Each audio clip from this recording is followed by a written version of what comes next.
This video is about obesity and a simple cure, but I would urge almost everyone to watch it because just as obesity relates to practically every other facet of health, the information in this video can help almost anybody, even if you don't necessarily have an issue with obesity.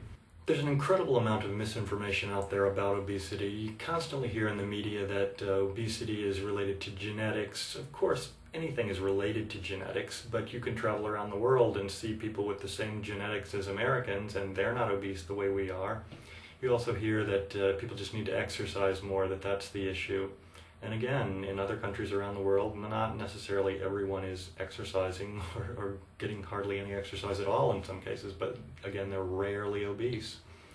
In fact, you can see thousands of people living in other countries with all sorts of genetics and all sorts of different exercise regimes, and you will never see anyone morbidly obese as long as they're eating a natural diet. That's the problem with obesity in America, and it's easy to cure. Unfortunately, almost no one does it because our diet in America is so incredibly unnatural that almost no one returns to a real natural diet. So first, let me go over some of the potential causes of this epidemic of obesity that we have. And these are things that almost no one escapes because they're so ubiquitous in our diet. The first is unnatural fats. No one around the world and no one in history ate the types of fat that we eat.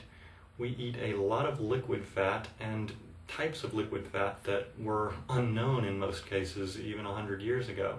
Canola oil was unknown practically before World War II. Soybean oil, corn oil, and frying everything in these unnatural oils, nobody around the world does that, even today. That's not a traditional natural way of eating. When you fry in oil, you oxidize the oil and it's extremely unhealthy. And there's also no way of knowing whether these different types of oil that humans have never really eaten in any quantities, what the effects of those are going to be on the body, and nobody's ever done any long-term studies on that, and probably no one ever will. Worst of all is hydrogenated oil, which is in practically any processed food. Causes a lot of oxidative stress to the body, and it's also a totally unnatural type of molecule that we never evolved to process. And it's been linked in studies to obesity in laboratory animals, and it's also been linked, in my understanding, to hardening of the arteries and other issues, but it really hasn't been studied properly. So in traditional societies, first of all, people don't fry anything, or hardly ever fry. If they do, it's very briefly to saute something, and a lot of times they'll put in some water also so that the oil never gets up to a high temperature. And the only two traditional oils that I know of that are used to any extent are tropical oils like palm oil or coconut oil, which are cold pressed, not heated during the extraction process. And then there's extra virgin olive oil. There are plenty of native societies that eat a lot of fat without becoming overweight, but they're eating totally different types of fat. Things like fresh nuts, which are lightly roasted or raw. Things like dairy, which haven't been homogenized, haven't been pasteurized, and are organic, not conventional dairy products, or organic meats. So the fats we eat in almost all cases are completely unnatural types, prepared in completely unnatural ways. Next is the carbohydrates, and again, completely unnatural.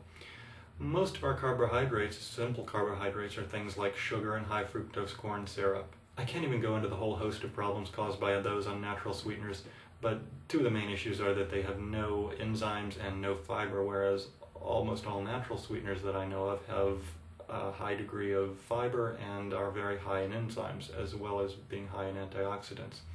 Things like raw honey or dried fruit, raisins or dates, that have been sun-dried, not oven-dried the way we do in modern society.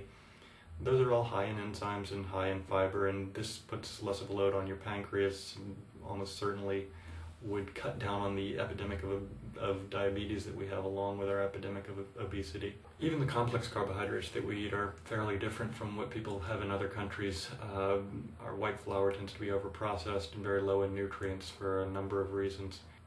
So we've gone over carbohydrates and fats. It shouldn't be any surprise that the proteins we eat are often very unnatural as well, but this time the effect is relatively unstudied and much more subtle and unknown. You see, we feed a lot of substances to animals which cause those animals to quickly gain weight before they're slaughtered and increase the profit margin. Things like urea, which is a toxin and causes the animal to bloat up quickly, or hormones or antibiotics, which have an unknown linkage, but they're proven to cause the animal to gain a lot of weight.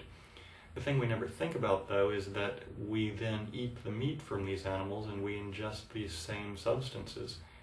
And no one has ever studied whether or not that causes humans to gain weight as well. But if these substances are causing all of the different animal species to gain weight, and then we're eating the meat that contains those substances, it's certainly a possibility that it's going to have an effect on us as well. I wouldn't wait for the Beef or Dairy Council to fund a study on that issue, though. You see, everything that we hear in the media about diet, and particularly about obesity, is being pushed by someone trying to make money.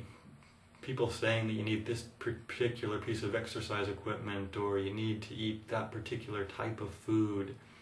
It's all just being pushed by different industry groups, and most of the things being pushed aren't natural.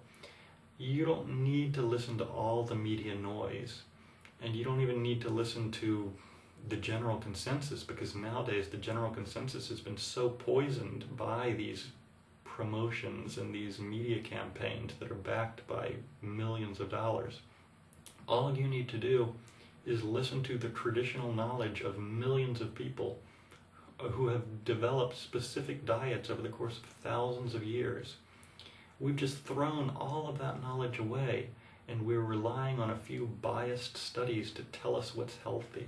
The problem is no one is eating what's healthy anymore. No one is eating natural food anymore, and everyone is running around confused by all these little studies that are being put out by industry saying this or that thing is healthy or is unhealthy. Just follow traditional diets. In particular, follow the traditional diet of your ethnic group. Because yes, there is genetic variability. Some people do have a greater tendency towards obesity, and the traditional diets of those people are different. I know it's not easy to learn about and prepare traditional food all the time. It would be a lot nicer if what industry told us was true, that you could just eat this or that healthy food once in a while and it would counterbalance a normally unhealthy diet, but it just doesn't work that way. And it's not that incredibly difficult to prepare traditional foods. There are a few basic rules, like eating organic food, eating fresh heirloom varieties of food. The fruit that you get from the supermarket doesn't taste like the fruit you get from the farmer's market, and there's a reason for that. It's because it doesn't have the same nutrients and antioxidants in it. There are a lot of good resources for information. My favorite is the Weston Price Foundation, and there are a lot of good YouTube channels even. There's Underground Wellness, there's Psyche Truth, there's a lot of videos on health. You can look at my video, Traditional Foods, which talks about some of the basic traditional staples around the world. And it is a long learning process, but it's really one of the most important things you may ever do. In addition to curing the obesity problem, it relates to this epidemic of so many other health diseases that we have in America. And what most people recognize least of all is that it also relates to your nervous system health and to the mental health of individuals and society. Disraeli once said that the most important goal of any statesman should be to improve the health of the populace, because the health of the populace is the health of the state. And what you see in America for the last 10 or 20 years is a reflection of the food we eat in every respect, I believe.